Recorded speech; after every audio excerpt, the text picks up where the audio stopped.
you think? It went well because I've had two debates now, and what I'm about to say isn't a criticism of Martha. She's very, very sincere in her beliefs. She's an intelligent, capable woman with very, very sincere beliefs. It's just that those beliefs are way outside the mainstream, the cultural and political mainstream in Connecticut, and outside the mainstream of constitutional interpretation. And the reason it's not a criticism per se is that, for example, there were white people in the Deep South in the 50s and 60s who favored desegregation. They are outside the cultural and political mainstream, but they were right. So it's not per se a criticism to say that somebody's outside the mainstream. Connecticut is a progressive state on social issues. So, for example, I'm pro-choice. Martha's anti-choice. I favor sensible gun control legislation. Martha would sweep the books clean of any regulation of firearms. I oppose discrimination based on sexual orientation.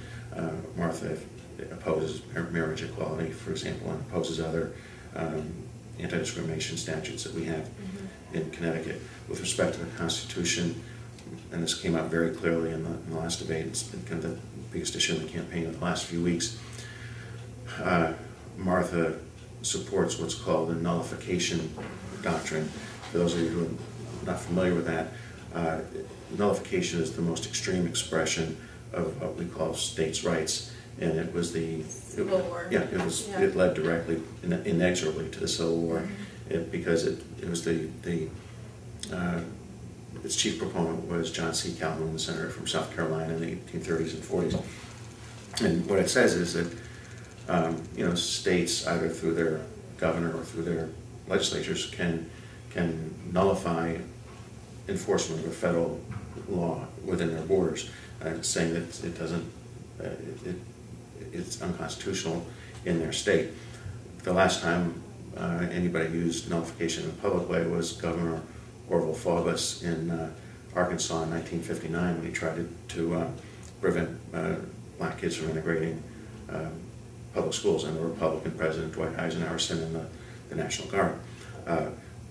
Nullification is outdated, it's wrong-headed, and it would destroy the United States even short of a civil war, because right now, and this is mainstream constitutional law, Marbury versus Madison, being the pivotal case on this back in 1802, I think, we have one Constitution, and the Supreme Court is the final arbiter of what the Constitution says. You can have only one voice. If you're going to have a united country and one people, you have to have only one place where it ultimately decides what the Constitution says.